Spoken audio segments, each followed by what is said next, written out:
So let's get started indeed. Why move healthy?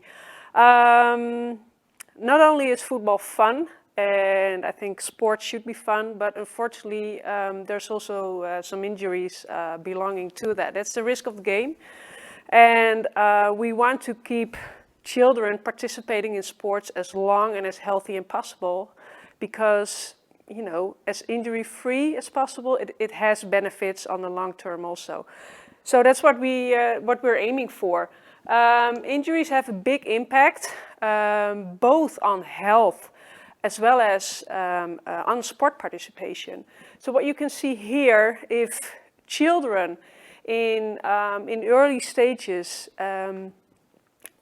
basically don't develop the physical literacy, exercising, just playing around, playing football like Morten says, enjoying basically physical activity, enjoying being engaged in sports, whether it's because they don't like it, whether it's because they are not sent out by their parents, or whether it's because they got injured, it has a big impact later in life. So, and that's what we want to prevent. We basically are aiming for, like I said, lifelong healthy sport participation. Decreased physical literacy has impact also on motor skill development, on trusting your body, being confident to perform the skills necessary in different situations, both in PE or physical activity outside, as well as in a sports club or at school. So that's basically the why of this whole project. We want to stimulate sport participation, and injuries decrease sport participation. It's in the top 5 of reasons that children stop playing sports. And it has a big personal impact. Children not being able to join the club, not being able to join the game in the weekend and have all the fun and the social interactions that belong to it. And it also has big societal impact. For example, medical costs.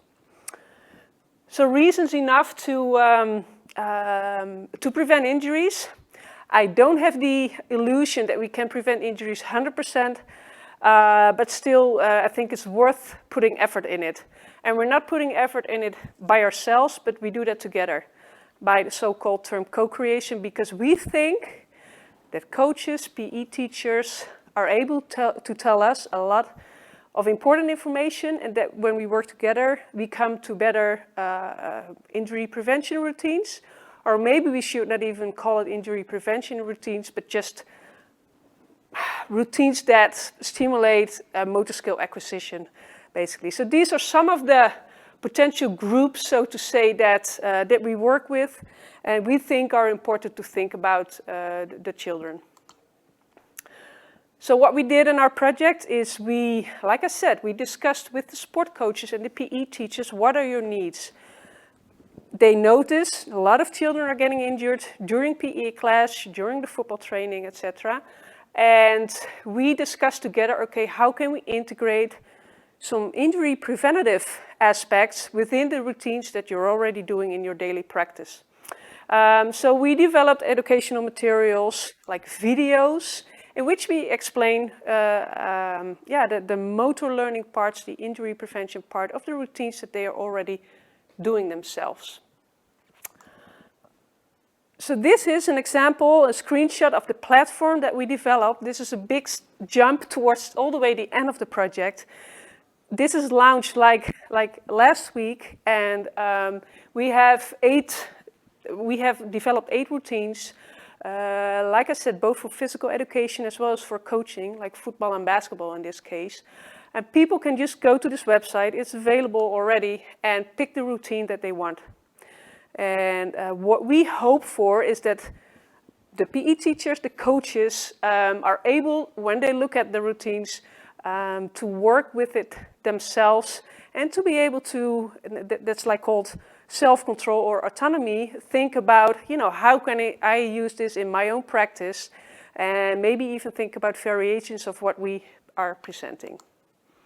Okay, just a quick view of some of the screenshots that we have put within the video materials.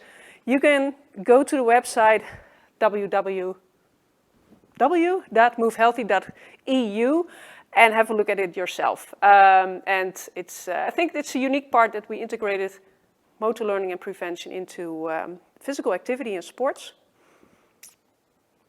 And I want to finish with this video, and maybe someone can click play for me? No? Okay. That's a bummer. Well, actually, the picture itself already says it. We can design top-down what we think is important for children or what we think is fun for children. For example, this playground. But as you see, the children are smart enough to also develop fun things for themselves. So they're just sliding on the floor instead of sliding in the materials that people developed for them. So it's important to include the group that we're talking about also in designing stuff for them, basically. And I think, one second, I want to try if this, yeah. There we go. There we go. I'm sorry, I didn't know that. Yep. So basically the message is not top-down, but let children, let PE teachers, let coaches think along with the researchers in this case. Thank you. These are all the partners involved. And so this was also not a one partner project, but a project with many other people. So thank you, and have fun during the symposium.